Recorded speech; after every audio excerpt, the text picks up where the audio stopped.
El sol de la tarde caía a plomo sobre la carretera, una cinta de asfalto gris que serpenteaba entre los ocres y verdes secos del paisaje semiárido de Querétaro.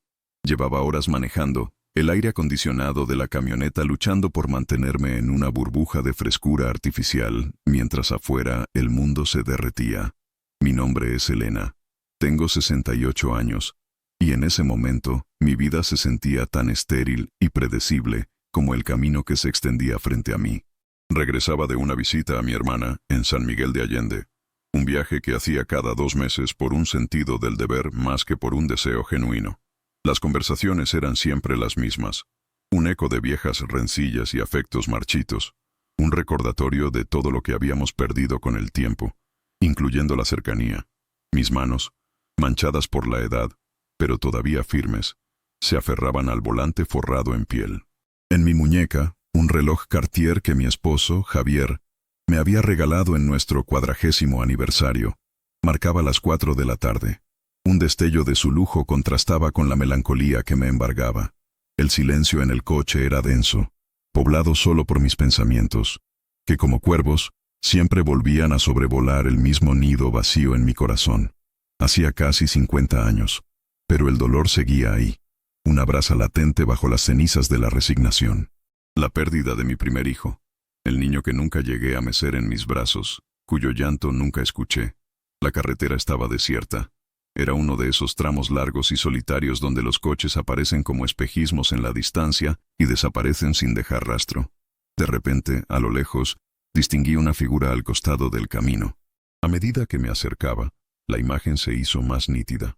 Un hombre, un anciano, de pie bajo el sol implacable, con una mano alzada, no en un gesto de auxilio desesperado, sino con una calma que me pareció extraña, casi solemne. Llevaba un sombrero de paja de ala ancha que le ensombrecía el rostro, ropa de manta que alguna vez fue blanca y guaraches de cuero. Su postura era erguida, digna, a pesar de la fragilidad que emanaba su delgadez. Mi primer instinto, el de cualquier mujer sensata en estos tiempos, fue pisar el acelerador. Las historias de asaltos en carreteras solitarias eran el pan de cada día en las noticias. Javier siempre me lo advertía. Por favor, Elena, no te detengas por nadie. Si ves algo, llama al 911. Pero tú no te pares. Su voz, siempre práctica, siempre anclada a la realidad, resonó en mi cabeza. Pero algo en la quietud de aquel hombre me detuvo. No parecía una amenaza, parecía una aparición. Una estatua plantada en el borde del tiempo. Reduje la velocidad, mi corazón latiendo con una mezcla de miedo y una curiosidad inexplicable. Pasé a su lado lentamente, mis ojos fijos en él. Él no se movió, simplemente giró la cabeza para seguir mi paso, y fue entonces cuando lo vi. Su rostro estaba surcado por 1000 arrugas, un mapa de décadas vividas bajo el sol y las estrellas. Sus ojos, oscuros y profundos, no suplicaban, no exigían. Simplemente observaban, con una intensidad que traspasó el cristal de mi ventana y me tocó el alma. Sentí un escalofrío recorrer mi espalda, a pesar del calor. Sin saber por qué, detuve la camioneta unos metros más adelante. Miré por el espejo retrovisor. El hombre seguía ahí, inmóvil. Una parte de mí gritaba que arrancara, que huyera de esa situación absurda y peligrosa, pero otra parte, una voz más antigua y profunda, me susurró que debía volver. Puse la reversa, el sensor de la camioneta pitando con una urgencia que contrastaba con la calma de la escena. Me detuve a su altura y bajé la ventanilla del copiloto. El aire caliente del exterior entró de golpe, cargado del olor a tierra seca y hierba quemada. ¿Se le ofrece algo? ¿Necesita ayuda?, pregunté, mi voz sonando más tensa de lo que pretendía. El anciano se acercó a la ventana con pasos lentos pero seguros. No se apoyó en el coche. Mantuvo una distancia respetuosa. Su rostro, ahora más cerca, era aún más impactante. Cada arruga contaba una historia. Sus ojos parecían contener la sabiduría de un siglo. No, mi niña, la que necesita ayuda es usted, dijo. Su voz era rasposa, como el sonido de hojas secas arrastradas por el viento, pero tenía una extraña melodía. Fruncí el ceño, desconcertada. Disculpe, yo estoy bien. Pensé que usted necesitaba algo. Agua. Una ventona a algún pueblo cercano. Él negó lentamente con la cabeza. una sonrisa casi imperceptible dibujándose en sus labios agrietados. El agua que mi alma necesita no se encuentra en botellas, y el camino que recorro no tiene destino en los mapas de los hombres. Sus palabras eran como un acertijo. Me sentí tonta, fuera de lugar. Estaba acostumbrada a las conversaciones directas, a los negocios de mi padre, a la lógica de Javier. Esto era algo distinto, algo sacado de un libro de realismo mágico. Mire, señor, no tengo tiempo para adivinanzas, dije, mi paciencia comenzando a agotarse. Si no necesita nada, tengo que seguir mi camino. Puse la mano en la palanca de cambios, lista para irme. El tiempo es lo único que nos sobra y lo único que nos falta, replicó él, su mirada fija en mí. Usted ha cargado un peso por mucho tiempo, un peso que no le correspondía llevar sola. Sentí un nudo en la garganta. ¿Cómo podía un completo extraño saber? No, era imposible. Estaba proyectando mis propios sentimientos. Era un viejo loco del camino, eso era todo. No sé de qué habla. Mentí, mi voz temblando ligeramente. Sí sabe, insistió él con suavidad. Lo lleva en los ojos, el color de la lluvia que no cesa, la sombra de un amanecer que nunca llegó. Se inclinó un poco más, como para compartir un secreto sagrado. Su aliento olía a tierra y a hierbas del campo. Pero él está bien, está en paz, y la está esperando. Mi corazón se detuvo. Un frío helado me recorrió por dentro, apagando el calor de la tarde. ¿Él? ¿Quién es él? Susurré, casi sin aliento. El anciano me miró con una compasión infinita, una tristeza que parecía reflejar la mía propia. Levantó una mano huesuda y señaló hacia mi vientre sin llegar a tocarme. Mateo, dijo, y el mundo se rompió en 1000 pedazos. El nombre que nadie, absolutamente nadie en este mundo podía saber.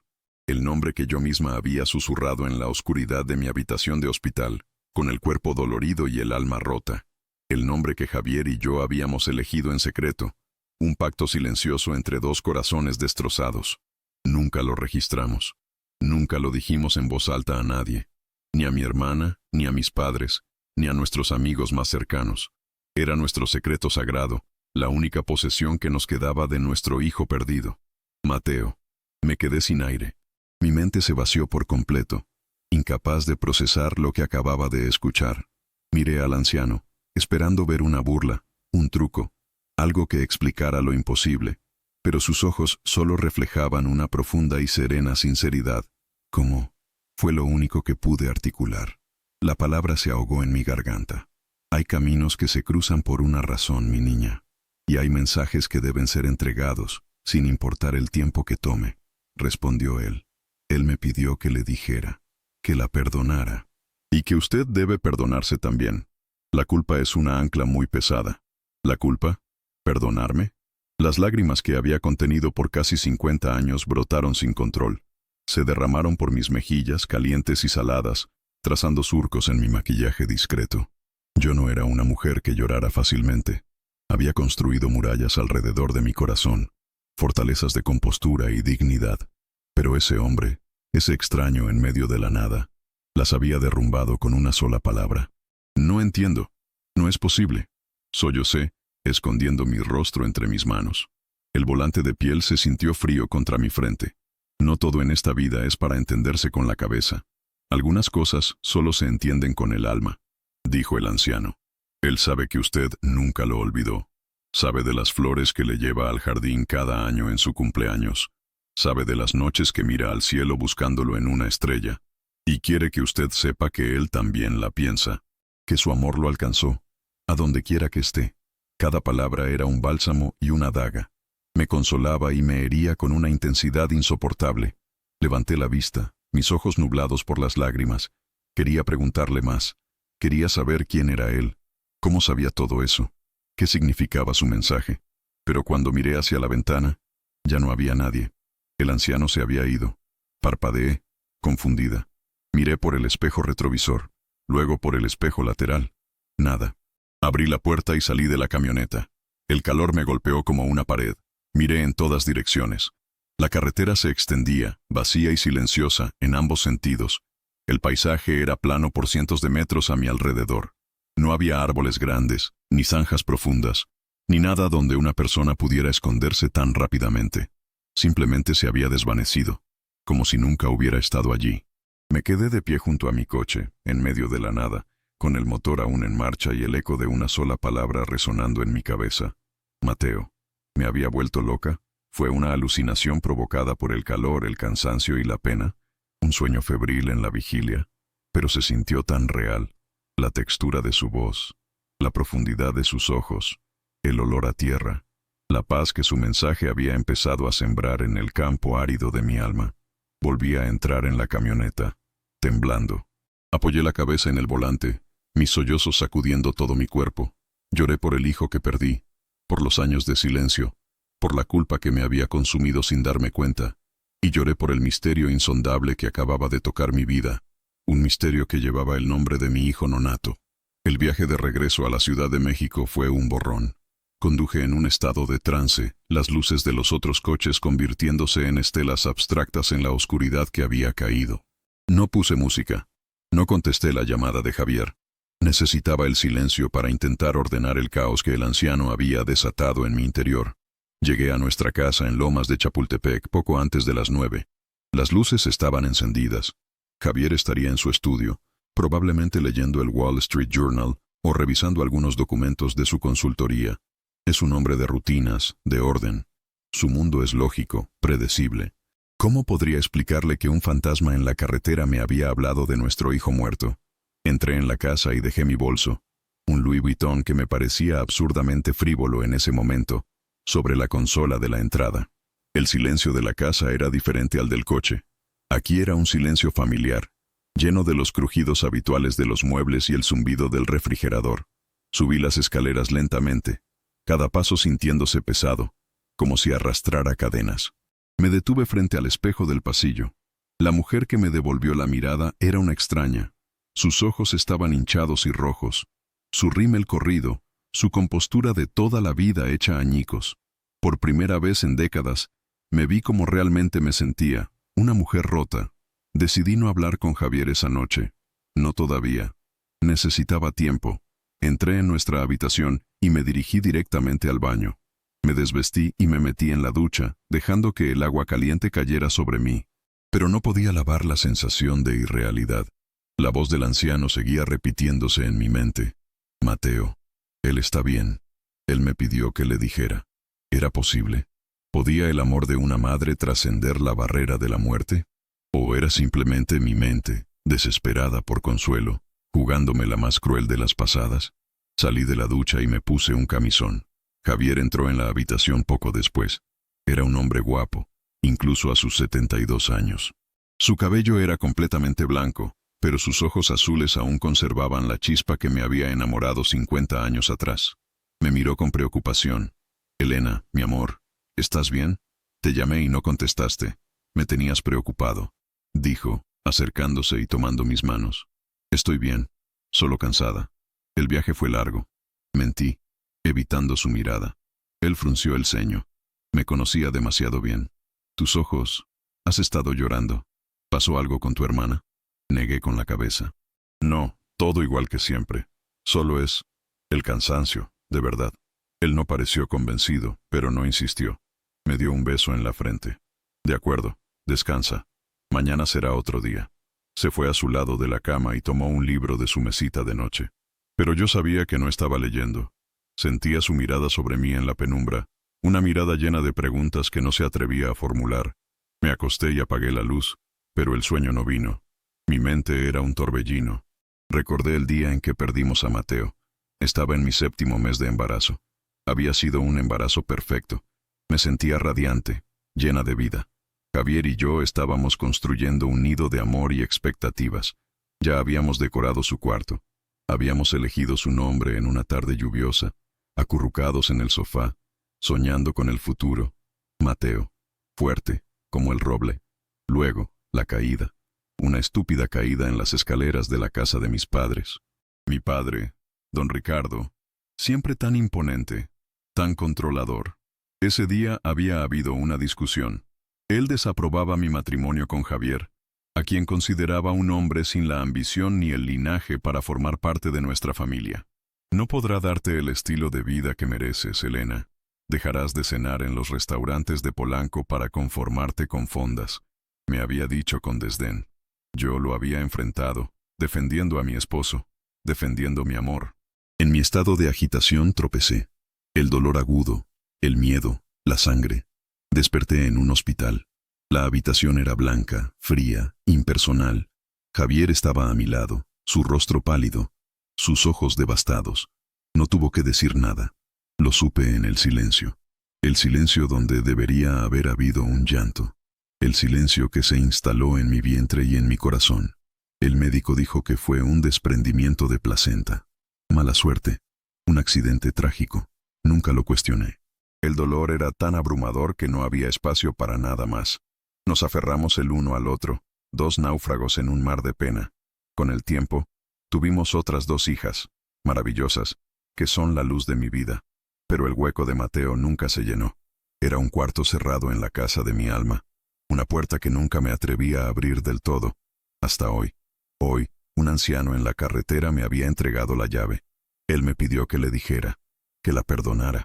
¿Perdonar a quién? ¿A mi padre por la discusión? ¿A mí misma por la caída? Las palabras del anciano empezaron a adquirir un nuevo significado. La culpa es una ancla muy pesada. ¿Y si no fue solo un accidente? Un pensamiento oscuro, una serpiente venenosa, se deslizó en mi mente por primera vez. ¿Y si la caída no fue la causa? ¿Y si algo más pasó? Sacudí la cabeza en la oscuridad. No, era una idea monstruosa. Mi padre, a pesar de su carácter dominante y controlador, me amaba. Nunca haría algo para lastimarme de esa manera. Pero la duda, una vez sembrada, es una mala hierba difícil de arrancar. El mensaje del anciano no era solo sobre consuelo. Sentí, en lo más profundo de mi ser, que era una llamada a la acción. La que necesita ayuda es usted, me había dicho. Quizás la ayuda que necesitaba no era para sanar mi dolor, sino para descubrir una verdad que había estado enterrada por 50 años. Una verdad que, de alguna manera, estaba ligada a mi hijo, Mateo. Me levanté de la cama sin hacer ruido y fui a mi estudio. Era mi santuario, un espacio lleno de libros, fotos de mis hijas y nietos y mis acuarelas. Abrí un cajón secreto en mi escritorio y saqué una pequeña caja de madera. Dentro, solo había una cosa. Un pequeño patuco de estambre azul que yo misma había tejido.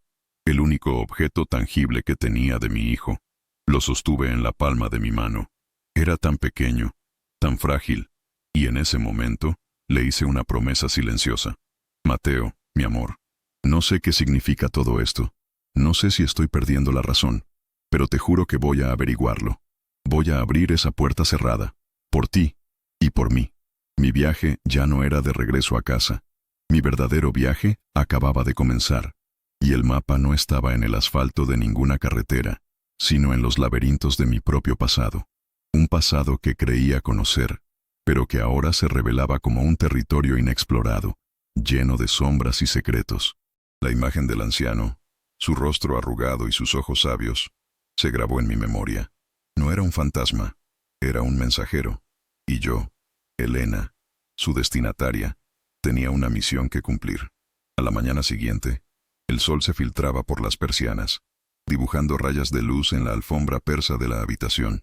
Javier ya se había ido a su oficina. Me dejó una nota en la mesita de noche, como siempre. Cuídate, mi amor. Llámame si necesitas algo.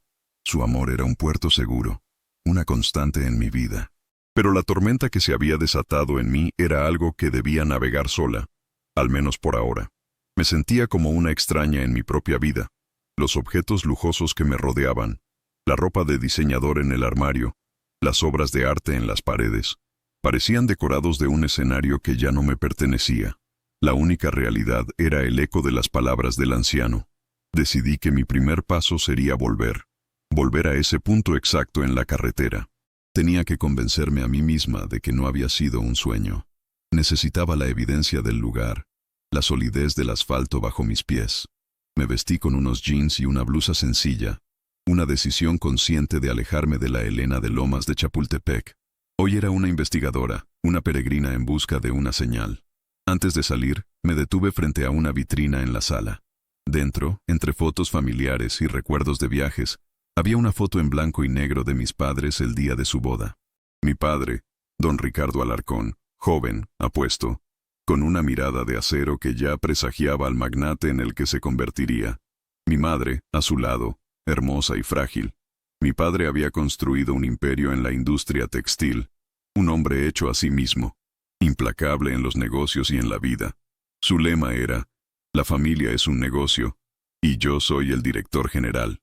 Me amaba, a su manera, un amor posesivo, controlador, que exigía lealtad absoluta a su visión del mundo. La discusión antes de mi caída había sido sobre eso, sobre mi deslealtad al elegir a Javier, un académico, en lugar del heredero de otra fortuna que él había elegido para mí. El recuerdo me provocó un escalofrío. Aparté la vista de la foto y salí de la casa. El viaje de 2 horas de regreso a Querétaro se sintió diferente. Ya no era un autómata. Cada kilómetro me acercaba a una posible respuesta, o a la confirmación de mi propia locura. Llevaba una botella de agua y una libreta. No sabía qué esperaba encontrar, pero sentía la necesidad de estar preparada. Encontré el lugar sin dificultad. La desolación del paisaje era exactamente como la recordaba. Detuve la camioneta donde lo había hecho el día anterior y bajé. El sol era igual de intenso, el silencio igual de profundo. Caminé hasta el punto donde el anciano había estado de pie. No había nada, ni una huella fuera de lo común, ni un pañuelo caído, ni una rama rota, solo tierra seca y polvo. Caminé por los alrededores, mi corazón latiendo con fuerza. Busqué en un radio de 100 metros. Nada. Era como si se hubiera evaporado en el aire. Me senté en el borde de la carretera, sintiendo una punzada de desesperación. ¿Y si todo fue una invención de mi mente? ¿Una alucinación tan vívida que mi cerebro la aceptó como real? Estaba a punto de rendirme cuando algo llamó mi atención. A unos metros de donde estaba, semioculta entre la maleza seca, había una pequeña cruz de madera. No era una cruz de las que marcan un accidente fatal en la carretera. Era mucho más pequeña, rústica, hecha con 2 ramitas atadas con un hilo de ixtle. Me acerqué y la recogí. Estaba gastada por el tiempo, la madera blanqueada por el sol. No tenía nombre ni fecha. Podría haber estado allí por años, sin ningún significado. Pero para mí, en ese momento, era una señal, un ancla en la tormenta de mi incertidumbre. La apreté en mi mano y sentí una extraña calma. Quizás no encontraría al hombre, pero él me había dejado una pista. O al menos, yo quería creerlo. Decidí probar otra táctica. Conduje hasta el siguiente pueblo, un pequeño caserío polvoriento a unos 10 kilómetros de distancia. Me detuve en la única tienda de abarrotes que vi. Una mujer mayor, de rostro amable y trenzas grises, estaba sentada en un taburete detrás del mostrador. Compré una botella de agua y un refresco, buscando una excusa para conversar. «Buenas tardes», dije, con mi mejor sonrisa. «Disculpe la pregunta, pero ando buscando a una persona. Un señor mayor, muy viejito, que a veces camina por la carretera, viste de manta y usa sombrero de paja». La mujer me miró con curiosidad. «¿Un viejito, dice? Pues por aquí hay muchos, mija. ¿Cómo se llama?» «No lo sé», admití, sintiéndome estúpida. No me dijo su nombre. Ella se encogió de hombros. «Así está difícil. ¿Y qué se le perdió con él o qué?» Dudé por un momento. No podía contarle la verdad. «Es un asunto de familia. Creo que es un pariente lejano que se perdió hace tiempo. Un tío de mi abuela, algo así». La mentira sonó débil incluso para mis propios oídos, pero la mujer pareció aceptarla. Entrecerró los ojos pensando. «Pues mire, el único que se me ocurre que anda mucho por esos caminos es don Felipe. Es un ermitaño, casi no habla con nadie. Vive en una casita de adobe allá por el cerro. Ya está muy grande. Dicen que perdió un poco la cabeza con los años, que habla solo y cuenta historias raras». Mi corazón dio un vuelco. «¿Don Felipe? ¿Y cómo es él?» «Pues como usted dice, flaquito, arrugadito, siempre con su sombrero. A veces baja al pueblo a cambiar algunas hierbas que recoge por un poco de comida, pero hace semanas que no lo vemos por aquí». La descripción encajaba. «¿Y sabe dónde está su casa exactamente?» La mujer me dio unas indicaciones vagas, señalando hacia un cerro que se levantaba en la distancia. «Pero tenga cuidado, mija. Esas veredas son traicioneras, y don Felipe es especialito. A veces no le gusta a la gente». Le di las gracias, le dejé una propina generosa y salí de la tienda con un nuevo propósito. Don Felipe, el ermitaño que contaba historias raras. ¿Sería él? La posibilidad me llenaba de una mezcla de euforia y terror. ¿Qué pasaría si lo encontraba? ¿Qué le diría? ¿Me reconocería? Dejé la camioneta en el inicio de un camino de tierra y comencé a subir a pie. El sol pegaba con fuerza y el aire era delgado. No estaba acostumbrada a ese tipo de esfuerzo físico. Mis mocasines de marca no eran el calzado adecuado para el terreno pedregoso. A cada paso, las palabras de mi padre resonaban en mi cabeza, burlonas. Tú no estás hecha para esto, Elena. Tu lugar está en los salones, no en los cerros. Por un momento, quise darle la razón. Quise dar media vuelta, volver a la comodidad de mi camioneta, a la seguridad de mi vida. Pero entonces, apreté la pequeña cruz de madera que había guardado en mi bolsillo, y pensé en Mateo. Si había una mínima posibilidad de que este hombre tuviera respuestas, tenía que seguir adelante. Este esfuerzo no era nada comparado con los 50 años de pena silenciosa que había cargado. Subí durante casi una hora, siguiendo un sendero apenas visible. El sudor me empapaba la blusa y mis pulmones ardían. Finalmente, en un pequeño claro, vi una casita de adobe. Era minúscula, con un techo de lámina oxidada y sin ventanas, solo una puerta de madera desvencijada. Un hilo de humo salía de una chimenea improvisada. Había llegado. Me acerqué con el corazón en la boca. La puerta estaba entreabierta. Toqué suavemente. «¿Don Felipe?» Llamé, mi voz sonando débil. No hubo respuesta.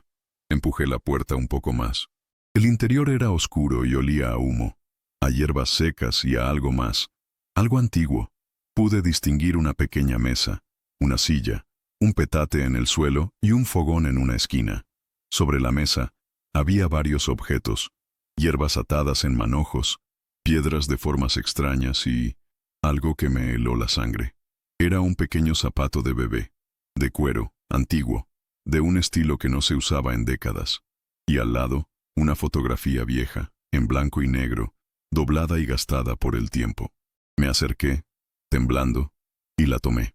La foto era de una mujer joven, de pie frente a una clínica. Llevaba un vestido de maternidad. Estaba sonriendo, pero sus ojos tenían una sombra de tristeza. La mujer de la foto era mi madre. Y la clínica. Reconocí el logotipo en la entrada. No era el hospital de la Ciudad de México donde me habían dicho que perdí a mi hijo. Era una clínica privada en Houston, Texas. Una clínica exclusiva y carísima, a la que mi padre solía acudir para sus chequeos médicos. Una clínica de la que yo no tenía ningún recuerdo de haber visitado embarazada. Sentí que el suelo se abría bajo mis pies. ¿Qué hacía mi madre allí? ¿Por qué don Felipe, el ermitaño del cerro, tenía una foto de ella? Mi mente daba vueltas, tratando de conectar las piezas de un rompecabezas que se volvía cada vez más oscuro y siniestro. El accidente, la caída, la historia que me habían contado toda mi vida. ¿Era todo una mentira? De repente, escuché un ruido detrás de mí. Me giré, sobresaltada. En la puerta, recortada contra la luz del atardecer, estaba la figura del anciano. Era él, don Felipe, pero su rostro ya no era sereno. Me miraba con ojos llenos de miedo y de una pena infinita. «No debió haber venido aquí, señora Elena», dijo con su voz rasposa. «Hay verdades que es mejor dejar enterradas».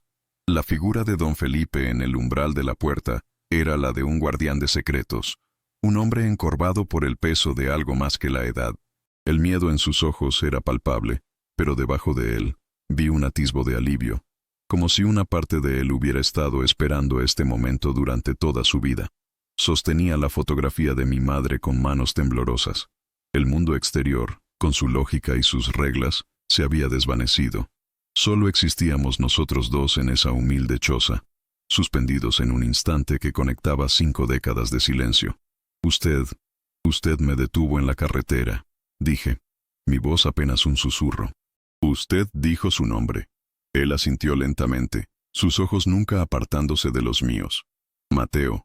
Un nombre hermoso para un niño valiente. Entró en la choza y cerró la puerta, sumergiéndonos en una penumbra apenas rota por la luz del fogón.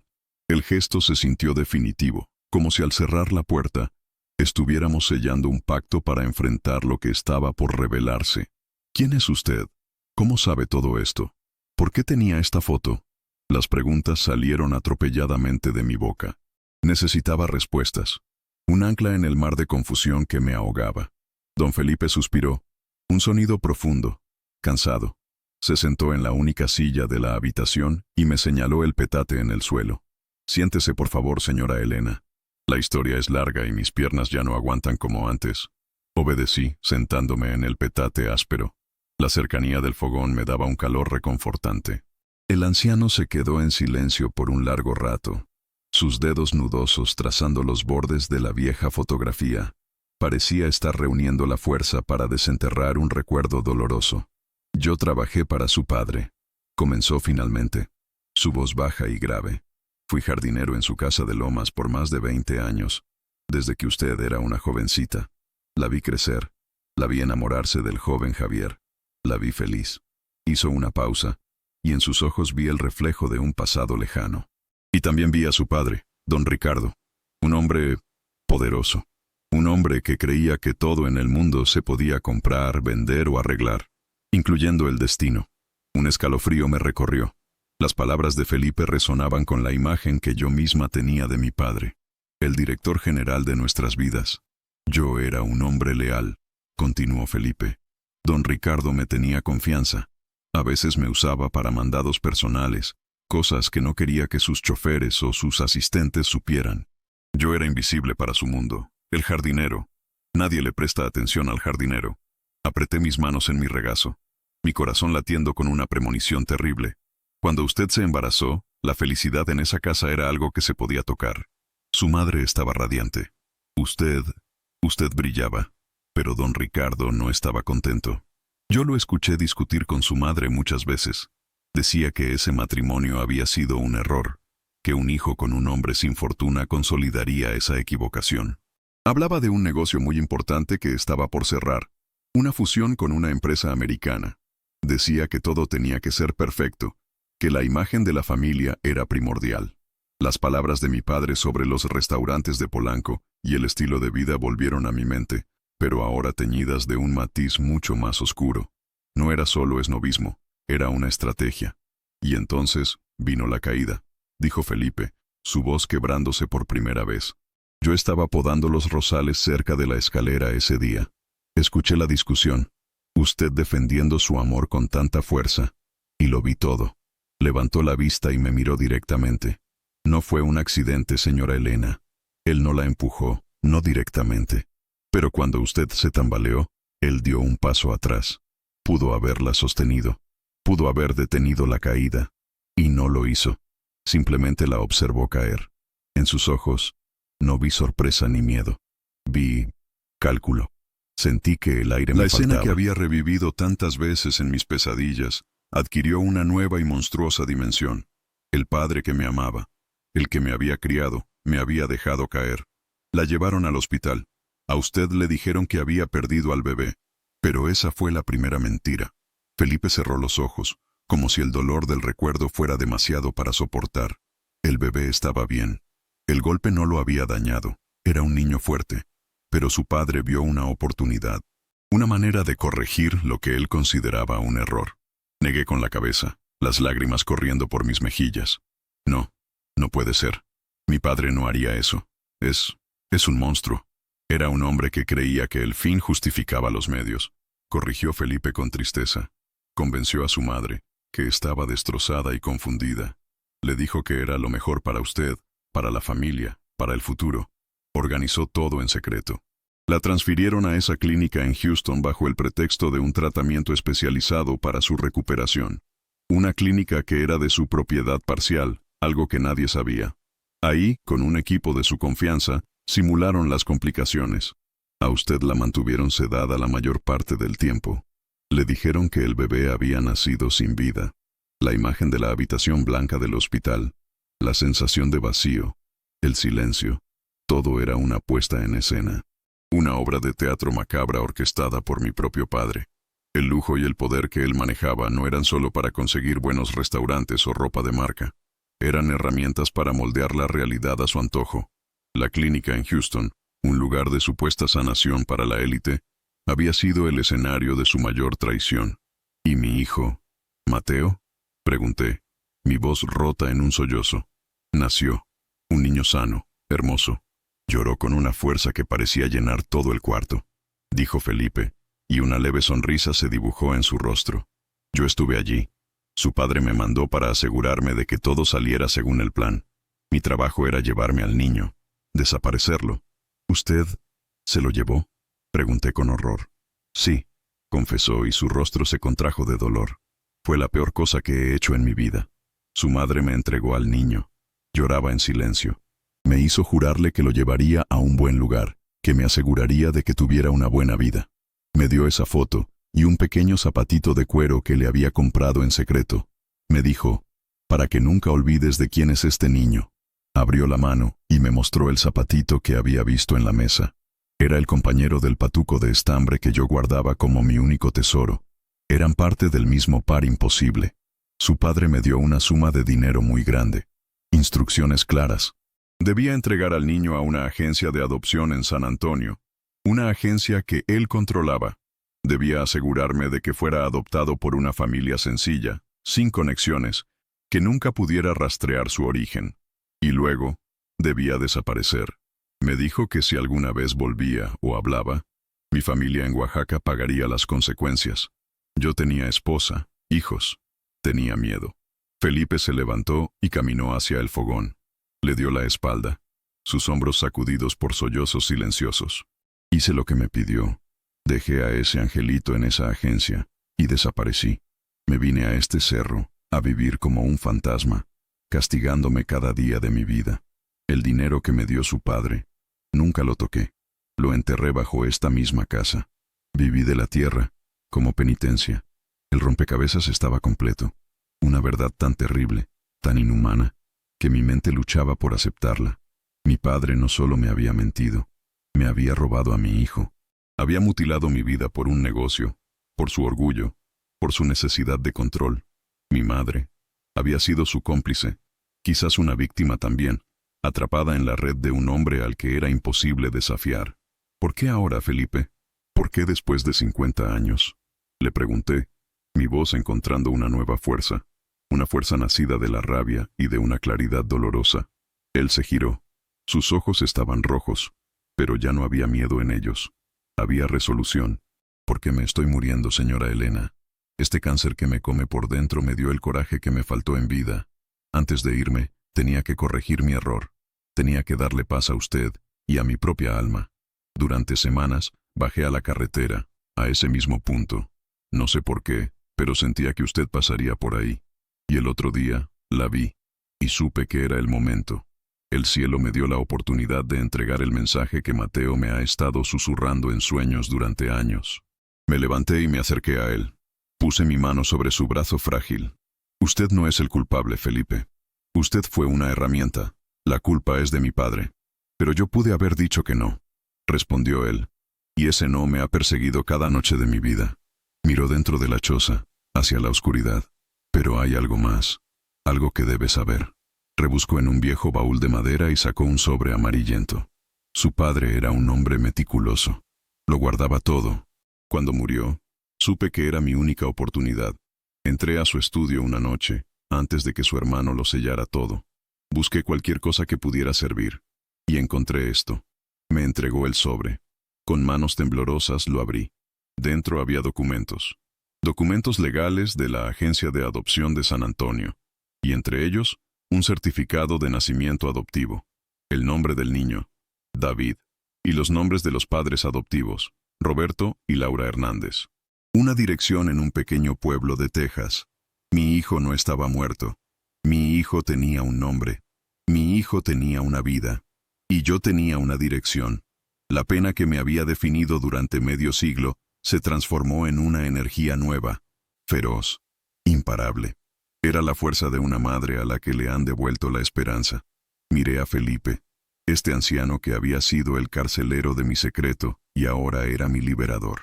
Las lágrimas que corrían por mi cara ya no eran de dolor, sino de una gratitud abrumadora. Gracias, Felipe, dije, mi voz firme. Gracias por darme de vuelta a mi hijo. Él sonrió, una sonrisa genuina por primera vez. Yo no le di nada, señora. Solo le abrí la puerta. El camino que sigue ahora es suyo. Salí de la choza de adobe justo cuando el sol se ponía, tiñendo el cielo de naranjas y púrpuras. El mundo se veía diferente, vibrante, lleno de posibilidades. Ya no era una víctima de mi pasado. Era la arquitecta de mi futuro. Y mi futuro tenía un destino claro. Un pequeño pueblo en Texas y un hombre llamado David, que no sabía que su madre estaba en camino. El regreso a la Ciudad de México esa noche fue una mezcla surrealista de urgencia y una calma extraña. La verdad, aunque monstruosa, me había liberado. La pena que era mi compañera constante había sido reemplazada por un propósito tan claro y afilado como un diamante. Sostenía el sobre amarillento en el asiento del copiloto como si fuera el objeto más preciado del mundo. Era, de hecho, el mapa de mi tesoro perdido. Llegué a casa pasada la medianoche. Las luces estaban apagadas, excepto por la pequeña lámpara que Javier siempre dejaba encendida para mí en la sala. Él estaba dormido. Por un lado me sentí aliviada. Necesitaba asimilar la enormidad de la revelación antes de compartirla. Por otro lado, sentía una necesidad desesperada de contarle, de que su lógica y su calma me anclaran en esta nueva y vertiginosa realidad. Me senté en la oscuridad de la sala, el silencio de la casa amplificando el latido de mi corazón. Miré a mi alrededor, a los muebles caros, a las paredes que habían sido testigos de mi larga y silenciosa aflicción. Todo parecía superficial, falso. La única verdad estaba en el papel que sostenía en mi mano. Pasé la noche en vela, no por angustia, sino por una energía febril. Mi mente, que durante años había estado nublada por la melancolía, ahora trabajaba a toda velocidad, planeando, organizando. Era la mentalidad de mi padre. La reconocí con una punzada de ironía, pero despojada de su crueldad y enfocada en un objetivo de amor, no de poder. El amanecer me encontró en mi estudio, con mi laptop abierta y una taza de café humeante. Busqué el pueblo de Texas en el mapa. Era pequeño, rural, a unas horas en coche desde la frontera. Busqué a Roberto y Laura Hernández. Encontré un obituario para Roberto, fallecido hacía 5 años. No encontré nada sobre Laura. Luego, con el corazón en la garganta, busqué a David Hernández, en ese mismo pueblo. Apareció. Una página de Facebook. La foto de perfil mostraba a un hombre de unos 40 y tantos años, con cabello oscuro, ojos amables, y una sonrisa que me resultó vagamente familiar. Estaba abrazando a una mujer rubia y a 2 niños. Un niño y una niña, adolescentes. Su familia. Mis nietos. El aire se escapó de mis pulmones en un sollozo ahogado. Me pasé horas mirando sus fotos. David era maestro de historia en la escuela secundaria local. Su esposa, Sara, era enfermera. Sus hijos se llamaban Leo y Maya. Parecían felices, normales. Una familia buena y sólida. No había rastro del imperio Alarcón en sus vidas. No había menciones de mansiones ni de autos de lujo. Había fotos de parrilladas en el patio trasero, viajes de campamento y partidos de fútbol escolar. Una vida que mi padre habría despreciado por su simplicidad. Una vida que a mí me pareció el paraíso. A las 7 de la mañana, Javier bajó a buscarme. Su rostro reflejaba la preocupación acumulada de los últimos 2 días. «Elena, ¿qué está pasando? No dormiste en toda la noche. Estás pálida. Habla conmigo, por favor», suplicó, sentándose frente a mí. Tomé una respiración profunda. «Javier, lo que te voy a contar va a sonar a locura. Pero tienes que escucharme y creerme, por favor». Y entonces se lo conté todo. El anciano en la carretera, el nombre de Mateo, la choza en el cerro, don Felipe, el jardinero, la confesión, la clínica en Houston, la mentira de mi padre, el robo de nuestro hijo. Le mostré la foto de mi madre, el zapatito de cuero, los documentos de adopción. Hablé sin parar, las palabras saliendo como un torrente contenido por 50 años. Javier escuchó en silencio, su rostro pasando de la confusión a la incredulidad, y finalmente a una expresión de horror y rabia contenida. Cuando terminé, se quedó callado por un largo rato, mirando los papeles sobre mi escritorio. Luego levantó la vista, y en sus ojos azules, generalmente tan tranquilos, vi una tormenta. «Ese hombre, tu padre», comenzó, su voz temblando de furia. «Yo siempre supe que era un desgraciado sin escrúpulos. Siempre supe que te hacía daño con su control. Pero esto es una monstruosidad. Robarnos a nuestro hijo. Dejar que vivieras con esa culpa toda tu vida». Se levantó y comenzó a caminar por el estudio, como un animal enjaulado. «¿Y tu madre? ¿Cómo pudo permitirlo? ¿Cómo pudo mirarte a los ojos todos estos años sabiendo la verdad? Ella también era su prisionera, Javier. ¿La conocías? Dije, mi voz extrañamente calmada. Mi rabia ya se había transformado en acción. Él se detuvo y me miró. ¿Y ahora qué, Elena? ¿Qué vamos a hacer? Voy a ir a buscarlo, declaré, mi voz firme, sin un ápice de duda. Voy a ir a Texas. Voy a conocer a mi hijo. Javier se acercó y tomó mi rostro entre sus manos. No vas a ir sola. Vamos a ir juntos. Este es nuestro hijo, Elena. Nuestra lucha. La gratitud me inundó, y por primera vez en 2 días, sentí que podía compartir el peso de mi misión. Lloramos juntos, abrazados en el estudio, no de pena, sino de una extraña y dolorosa alegría. El hijo que habíamos llorado juntos en silencio ahora era una posibilidad real. Un hombre de carne y hueso que nos esperaba al otro lado de la frontera. Los siguientes días fueron un torbellino de actividad.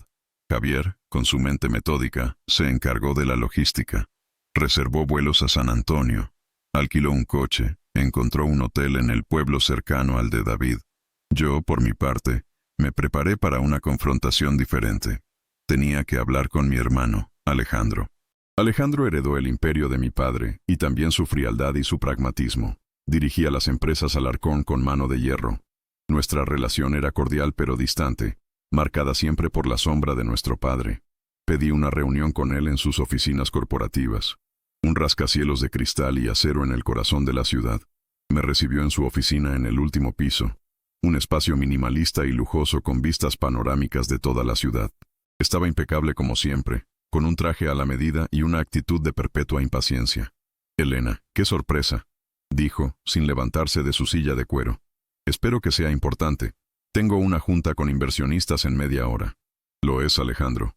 Es lo más importante de mi vida, respondí, sentándome frente a él. Puse la foto de mi madre y los documentos de adopción sobre su escritorio de caoba pulida. Él los miró con desinterés, luego frunció el ceño. ¿Qué es esto? Es la prueba de que nuestro padre me robó a mi hijo, dije, sin rodeos. Alejandro leyó los documentos, su expresión cambiando lentamente de la arrogancia a una incomodidad visible. Se reclinó en su silla, juntando las puntas de sus dedos, un gesto que imitaba a la perfección a nuestro padre. Elena, has pasado por mucho. El duelo puede jugar malas pasadas con la mente. Comenzó, con un tono condescendiente. No te atrevas a tratarme como si estuviera loca, Alejandro. Lo interrumpí, mi voz cortante como el hielo. Felipe, el jardinero, me lo contó todo. Vi la evidencia. Papá no solo me dejó caer por las escaleras, sino que orquestó el secuestro de mi bebé y lo dio en adopción para proteger un maldito negocio. ¿Lo sabías? Él desvió la mirada. Y en ese instante, lo supe. Lo sabías. Repetí, esta vez como una afirmación. Dios mío, Alejandro, tú lo sabías. Él suspiró, una admisión de derrota. No lo supe entonces. Lo descubrí años después, revisando los papeles privados de papá después de su muerte. Encontré los registros de la clínica, las transferencias de dinero.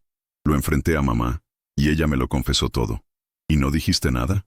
Durante todos estos años me viste sufrir, visitar una tumba vacía y no dijiste nada. Mi voz se quebró de incredulidad y dolor. ¿Y qué querías que hiciera, Elena? Espetó él a la defensiva. ¿Destruir el legado de papá? ¿Crear un escándalo que hubiera hundido a la empresa y a nuestra familia? El pasado es pasado. El niño tuvo una vida, probablemente mejor de la que hubiera tenido atado a nuestros dramas. A veces hay que tomar decisiones difíciles por el bien mayor. Su lógica fría y calculadora me revolvió el estómago. El bien mayor era el dinero, el poder, el nombre de la familia, mi dolor, mi hijo, mi vida. Eran daños colaterales aceptables. Vi a mi padre en él, en su BMW último modelo estacionado abajo, en su traje caro, en su corazón blindado. Él era el verdadero heredero de Ricardo Alarcón. Tú no eres mi hermano, le dije, levantándome. Eres solo el guardián de un mausoleo de mentiras. Yo voy a buscar a mi hijo. Y quiero que sepas algo. La herencia de la que tanto te preocupas, el dinero por el que nuestro padre vendió su alma y robó a mi bebé, no me interesa. Puedes quedártela. Mi herencia es él. Mi herencia es la verdad. Salí de su oficina sin mirar atrás, dejando a Alejandro solo con sus millones y su conciencia vacía. En el ascensor me sentí más ligera. Había cortado el último lazo que me unía a la tiranía de mi padre. Ya no era una Alarcón en el sentido que él había definido. Era Elena. Simplemente Elena, la madre de Mateo. 2 días después, Javier y yo estábamos en un avión rumbo a San Antonio. Mientras el avión despegaba, dejando atrás la Ciudad de México, sentí que me despojaba de una piel vieja. Miré por la ventana, hacia las nubes. Por primera vez en 50 años, no buscaba a mi hijo en el cielo. Lo iba a buscar en la tierra. El viaje no era el final de una búsqueda, sino el comienzo de una conversación. Una conversación que había esperado toda mi vida para tener. Y no sabía qué iba a decir, pero mi corazón estaba listo para escuchar. El aire de Texas nos recibió con una bofetada de humedad que contrastaba con el clima seco de la Ciudad de México. Alquilamos un coche, un sedán americano discreto, y emprendimos el viaje de 2 horas hacia el este, hacia el pequeño pueblo de Oak Haven. El paisaje cambió gradualmente de los suburbios de San Antonio a campos de cultivo y pastizales, salpicados de robles majestuosos, que sin duda daban nombre al pueblo. Javier conducía en silencio, su mano descansando sobre la mía en la consola central. Su presencia era mi ancla. Sabía que sin su apoyo, me habría desmoronado. Nos registramos en un pequeño y encantador hotel boutique en la calle principal del pueblo. Era un edificio de ladrillo rojo restaurado, con un porche delantero con mecedoras. Todo el lugar parecía sacado de una película. Era pacífico, idílico. Un mundo de distancia de la opulencia calculada de lomas de Chapultepec o de la fría modernidad de las oficinas de mi hermano. Esa primera tarde no hicimos nada. Simplemente caminamos por el pueblo, absorbiendo la atmósfera. Vimos la escuela secundaria donde él enseñaba, el supermercado local, el pequeño cine. Cada lugar era una pieza del mundo de mi hijo, un mundo del que yo no había formado parte. Se sentía voyerista, intrusivo.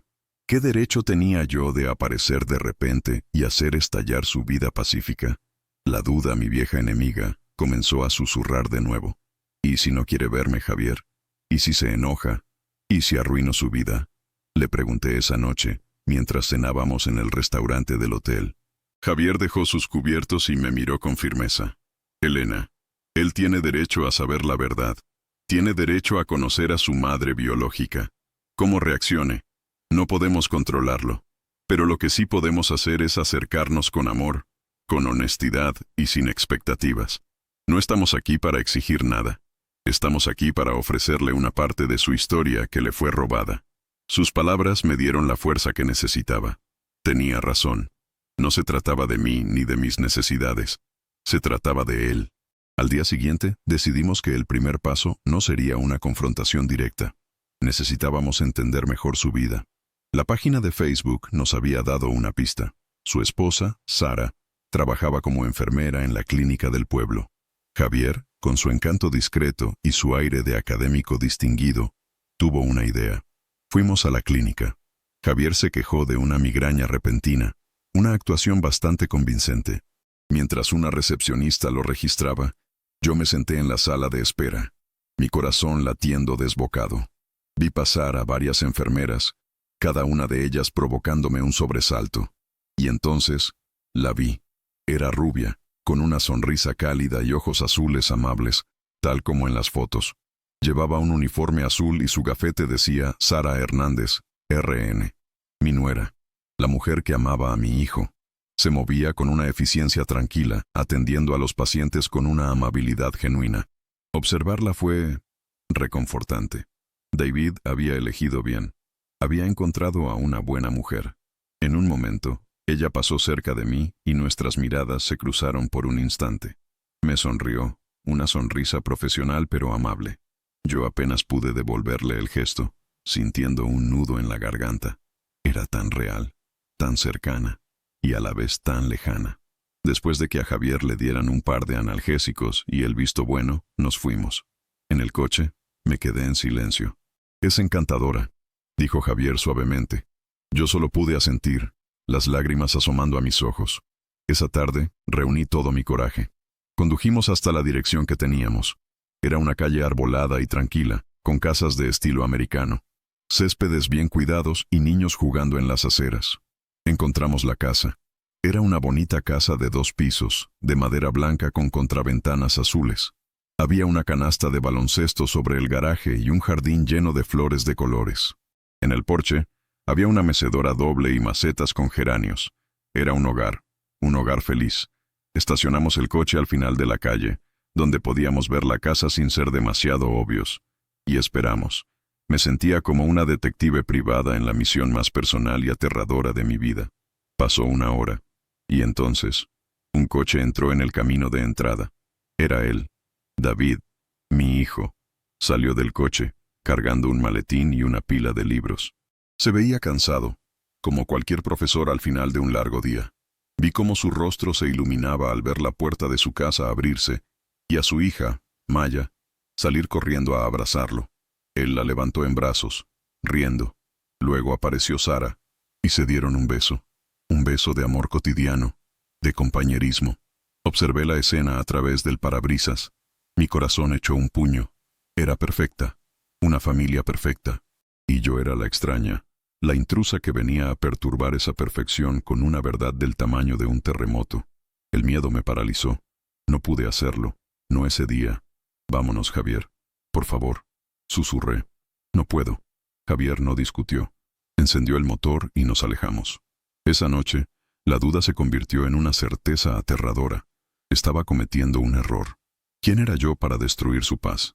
La historia de mi padre, de la herencia, del lujo y las mentiras, todo eso pertenecía a otro mundo. Un mundo del que David, afortunadamente, había escapado. Quizás el mayor acto de amor era dejarlo en paz, irme y no volver nunca más.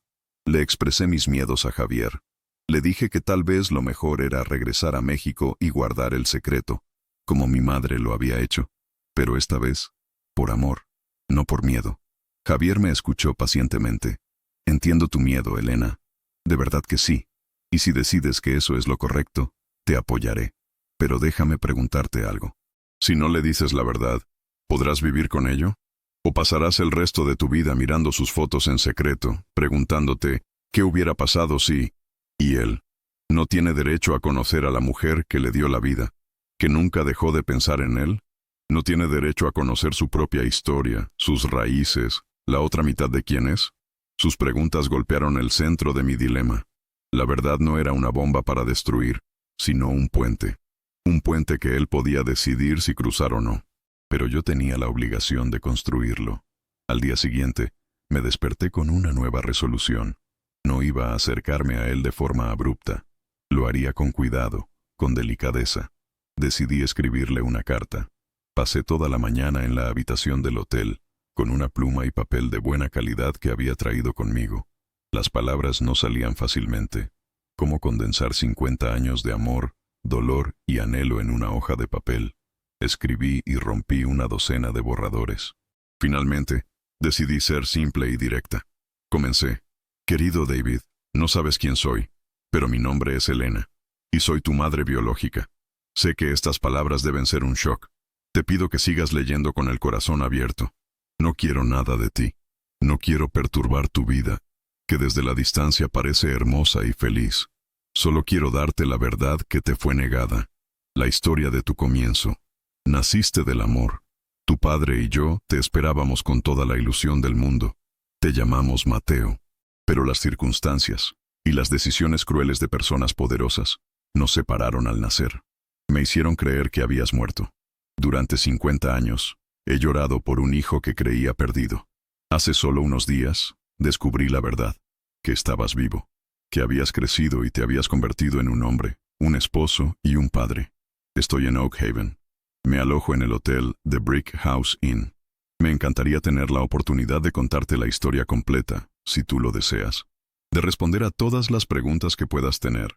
De mirarte a los ojos, aunque sea una sola vez. Si decides no hacerlo, lo entenderé. Desapareceré de tu vida tan silenciosamente como entré en ella. Tu felicidad es lo más importante para mí. Pero tenía que hacerte saber que existo, que te he amado cada día de mi vida, y que lamento profundamente los años que nos robaron. Con todo el amor de una madre que nunca te olvidó, Elena. Leí la carta una y otra vez. Se sentía honesta, vulnerable. Dejaba el poder enteramente en sus manos. Javier la leyó y asintió, con los ojos húmedos. Es perfecta, Elena. Esa tarde, con la carta en un sobre con mi nombre y el del hotel, conduje sola hasta la casa. Javier se quedó en el hotel, dándome mi espacio. Mi corazón martilleaba contra mis costillas. Esperé a que no hubiera nadie afuera. Me acerqué al buzón de la entrada con pasos rápidos y temblorosos. Dejé caer la carta dentro. El sonido del sobre golpeando el fondo del buzón fue el sonido más fuerte que había escuchado en mi vida. Regresé al coche y me alejé, con una sensación de vértigo. La suerte estaba echada. Había lanzado mi mensaje en una botella al océano de su vida. Ahora, solo podía esperar y ver si él la recogía. Los siguientes 2 días fueron los más largos de mi existencia. La espera fue una tortura silenciosa. Cada vez que sonaba el teléfono del hotel, mi corazón daba un brinco. Cada vez que alguien llamaba a la puerta de nuestra habitación, contenía la respiración. Javier intentaba distraerme. Dimos largos paseos. Visitamos una tienda de antigüedades local. Incluso fuimos al cine a ver una película que olvidé a los 5 minutos de empezar. Pero mi mente estaba en un solo lugar, en esa casa de madera blanca, con un hombre que sostenía mi corazón en sus manos en forma de una carta. Comencé a prepararme para la posibilidad de que no respondiera. Quizás la carta era demasiado. Quizás la leyó y la tiró a la basura, decidiendo que su vida era mejor sin este drama del pasado. Quizás la discutió con Sara, y ambos concluyeron que era una amenaza para su familia. Cada escenario que imaginaba terminaba conmigo subiendo a un avión de regreso a México, con el corazón roto de una manera nueva y aún más profunda. Al menos antes, mi pena era por alguien que creía muerto. Ahora, sería el rechazo de alguien que estaba vivo. En la tarde del segundo día, estaba sentada en una de las mecedoras del porche del hotel, mirando la vida pasar en la calle principal. Javier había salido a comprar unos periódicos. Me sentía vacía, resignada. Había tomado mi decisión. Si no teníamos noticias para la mañana siguiente, nos iríamos. Habría hecho lo que tenía que hacer. Le había ofrecido la verdad. No podía forzarlo a aceptarla. Fue entonces cuando lo vi. Caminaba por la acera de enfrente, mirando los números de los edificios. Era él, David. Llevaba unos vaqueros y una camisa de polo, y en su mano, arrugado, sostenía un sobre. Mi sobre. Mi corazón se detuvo. Se paró frente al hotel, miró hacia el porche y nuestros ojos se encontraron. El tiempo pareció congelarse. 50 años de distancia se colapsaron en ese único instante de reconocimiento. Su rostro era una mezcla de confusión, curiosidad y un dolor que no entendía pero que sentía como propio. No era la cara de un hombre enojado. Era la cara de un hombre cuya alma había sido sacudida hasta sus cimientos. Se quedó allí, indeciso, como si no supiera si acercarse o huir. Reuní cada gramo de fuerza que me quedaba. Me levanté de la mecedora y di un paso hacia las escaleras del porche. Fue una invitación silenciosa. Él pareció entenderlo. Cruzó la calle con pasos lentos y deliberados. Subió las escaleras del porche y se detuvo a unos metros de mí. Estábamos cara a cara. Por fin. Era más alto de lo que parecía en las fotos. Tenía los ojos de Javier, un azul profundo y pensativo. Pero su boca, la forma de su sonrisa incipiente, era la mía. Vi a mi padre en la línea de su mandíbula, y a mi madre en la forma de sus manos. Era un mosaico de todos nosotros, un hombre formado por fantasmas que no conocía. ¿Elena?, preguntó, su voz con un acento texano que sonaba extraño y maravilloso a la vez. Sí, respondí, mi propia voz apenas un susurro. Él levantó la carta. Recibí esto. He pasado las últimas 48 horas sin dormir, sin comer, sin saber qué pensar. Leí esta carta 100 veces. Se la leí a mi esposa. No sabía si era una broma cruel, una estafa, o la verdad. Es la verdad, dije, mi voz ganando un poco de firmeza. Cada palabra. Nos quedamos en silencio, estudiándonos. El aire entre nosotros estaba cargado de preguntas no formuladas, de emociones demasiado grandes para ser nombradas. Mis padres, comenzó él, y se detuvo. Mis padres siempre fueron honestos conmigo. Me dijeron que era adoptado. Me dijeron que mi madre biológica era muy joven y no podía cuidarme. Que me dieron en adopción para que tuviera una vida mejor. Hizo una pausa, sus ojos buscando los míos. Esa fue la historia que siempre conocí. Una parte de esa historia es cierta, le dije suavemente. La parte de querer que tuvieras una vida mejor. Pero la decisión no fue mía. Me fue arrebatada. Él asintió. como si eso confirmara algo que ya sospechaba. Siempre sentí un vacío, un pedazo faltante. Amaba a mis padres, me dieron una vida maravillosa, pero siempre había una pregunta en el fondo de mi mente. ¿De dónde vengo? ¿A quién me parezco? La crudeza de su confesión me rompió el corazón. Le habían robado no solo a su madre, sino también su identidad. ¿Podemos hablar?, preguntó, su vulnerabilidad expuesta. Eso es todo lo que he querido durante 50 años, respondí, las lágrimas finalmente rodando por mis mejillas. No nos sentamos en las mecedoras públicas del porche. Instintivamente, lo guié adentro, hacia el pequeño salón del hotel, que a esa hora estaba vacío. Nos sentamos en 2 sillones frente a una chimenea apagada. Y entonces, le conté la historia. Comencé desde el principio. Mi amor por Javier. La desaprobación de mi padre, don Ricardo Alarcón. Su imperio. Su necesidad de control. Le hablé del embarazo, de la alegría, de la elección de su nombre, Mateo. Le conté la historia de la caída, la versión que yo conocí durante décadas, y luego la verdad que Felipe me había revelado. Le hablé de la clínica en Houston, de la mentira, del robo. Le describí a mi padre, a mi madre, a mi hermano. Le conté sobre mi vida de luto silencioso, sobre el patuco de estambre que guardaba en una caja, sobre el viaje a la carretera que lo cambió todo. Hablé durante más de 1 hora, mi voz a veces quebrándose, pero nunca flaqueando. Javier entró en silencio en algún momento y se sentó a mi lado, poniendo una mano tranquilizadora en mi hombro. David escuchó todo sin interrumpir, su rostro una máscara de emociones cambiantes, incredulidad, dolor, ira, y finalmente, una profunda y abrumadora tristeza. Cuando terminé, el silencio en la habitación era denso y pesado. David miraba un punto fijo en la alfombra, procesando la avalancha de información que había destruido la fundación de su vida. Así que, mi abuelo, dijo finalmente, su voz ahogada, me vendió, o me regaló, como si fuera un objeto defectuoso que arruinaba la imagen de la empresa. No, mi amor, dije, mi instinto maternal surgiendo con una fuerza incontrolable. Tú nunca fuiste defectuoso, tú eras perfecto. El que estaba roto era él. David levantó la vista y sus ojos azules estaban llenos de lágrimas no derramadas. Miró a Javier. ¿Y usted? Es mi padre. Javier asintió, incapaz de hablar, con la emoción dibujada en todo su rostro. Toda mi vida, continuó David, su voz temblando. Pensé que mi historia era simple, y ahora resulta que es una especie de tragedia griega. Dinero, poder, traición. Se pasó una mano por el pelo. Necesito un poco de aire. Se levantó y caminó hacia la puerta que daba al jardín trasero del hotel. Javier y yo lo seguimos, dándole espacio. Se apoyó contra un árbol, respirando profundamente. Lo vimos desde la distancia. Un hombre cuyo mundo se había puesto patas arriba en el transcurso de una tarde. Después de unos minutos, se giró y caminó de regreso hacia nosotros. Su rostro había cambiado. La conmoción había dado paso a una especie de calma resignada.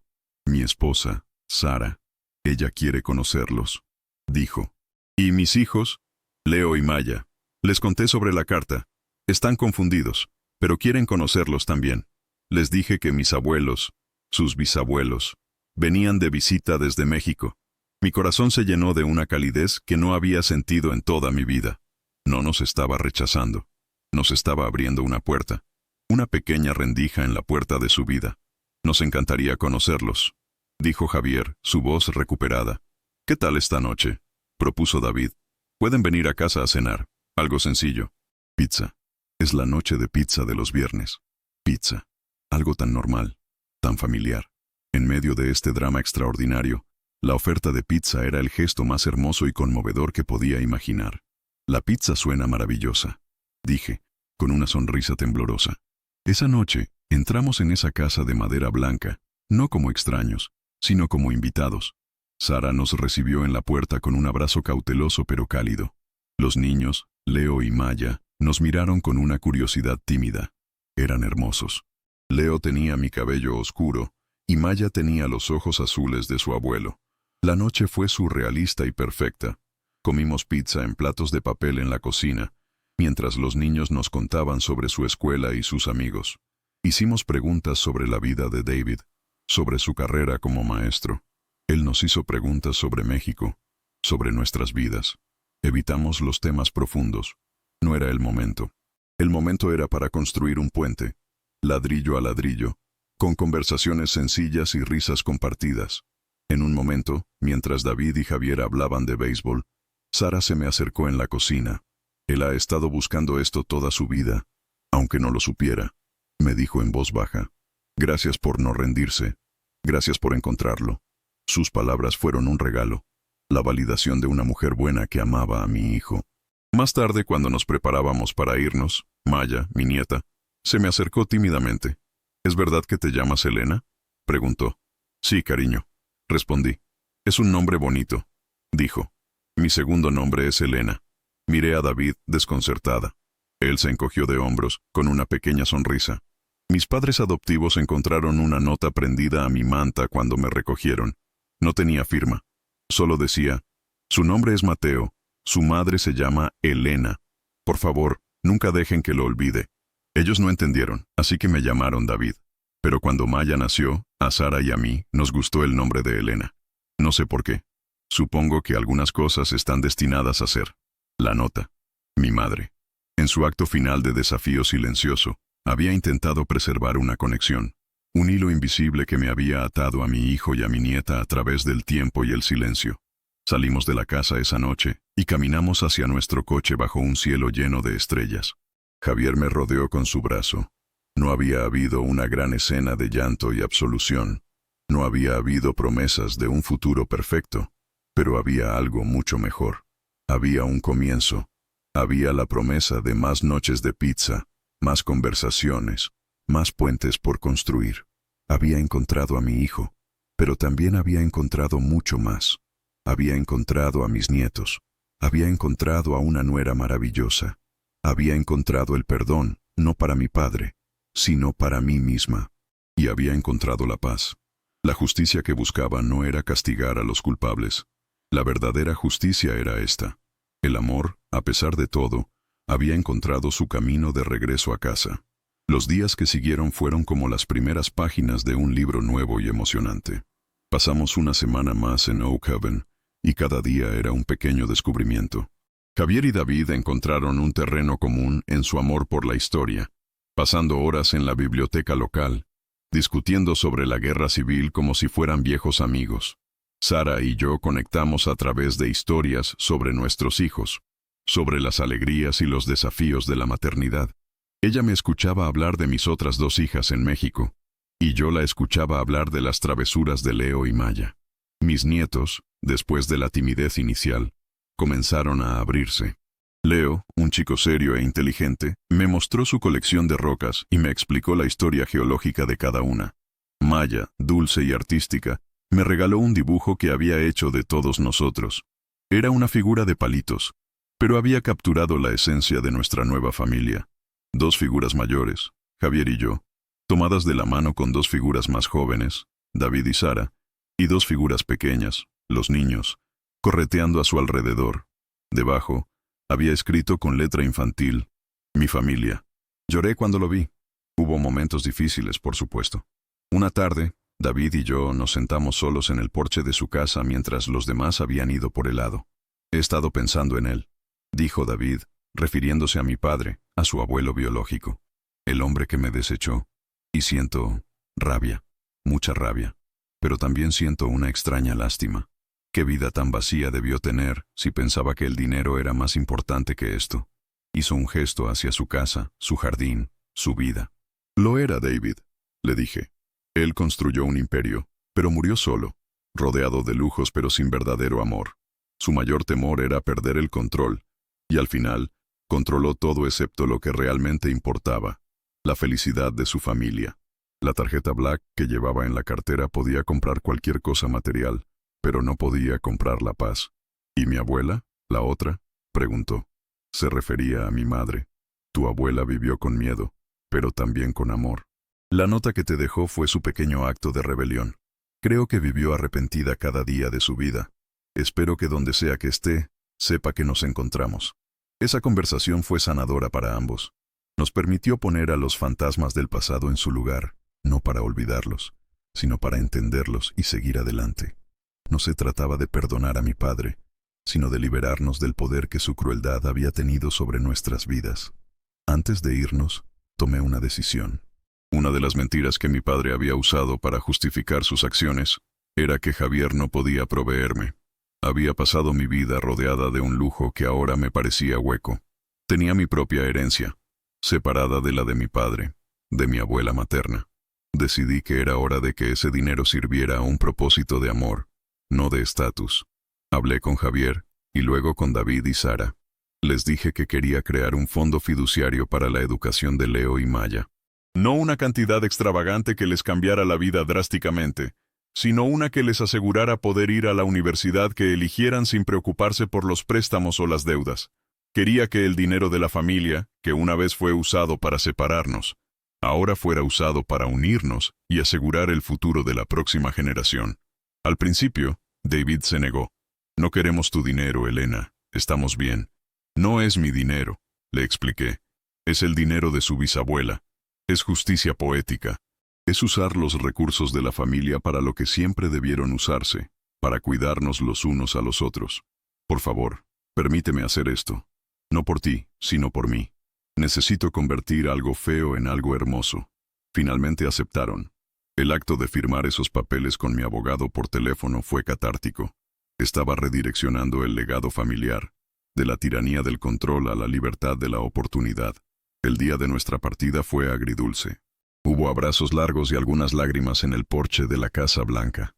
Esto no es un adiós, es un hasta luego, dijo Sara. Vendrán a México para Navidad, declaró Javier. Tienen que conocer a sus tías y a sus primos. Nos encantaría, respondió David, y la sinceridad en su voz me llenó de alegría. Mientras el avión despegaba de San Antonio, miré por la ventana. Pero esta vez no veía nubes, veía rostros. El rostro de mi hijo, la sonrisa de mi nuera, la curiosidad de mis nietos. Mi vida, que durante tanto tiempo se había sentido como un libro terminado, de repente tenía muchos capítulos nuevos por escribir. Al regresar a México, las cosas eran diferentes. La casa en Lomas ya no se sentía como una jaula dorada, sino como un hogar que pronto se llenaría de nuevas risas. La primera llamada que hice fue a mis hijas para contarles la increíble verdad. Hubo conmoción, lágrimas, preguntas, y finalmente, una inmensa alegría por el hermano que no sabían que tenían. Estaban ansiosas por conocer a David y su familia. Nunca volví a hablar con mi hermano Alejandro. Escuché a través de mis hijas que estaba furioso por mi irresponsabilidad, por haber desenterrado el pasado. Pero sus palabras ya no me afectaban. Él podía quedarse con su imperio de concreto y acero. Yo había encontrado mi reino, uno construido sobre la verdad, el perdón y las segundas oportunidades. A veces pienso en don Felipe, el anciano mensajero en su choza en el cerro. Nunca lo volví a ver. Cuando intenté buscarlo de nuevo para agradecerle, los lugareños me dijeron que había fallecido pacíficamente unas semanas después de mi visita. Había cumplido su misión. Su alma finalmente podía descansar en paz. Le debo todo a su valentía, a su deseo de redención en el último acto de su vida. Mi vida ahora está llena.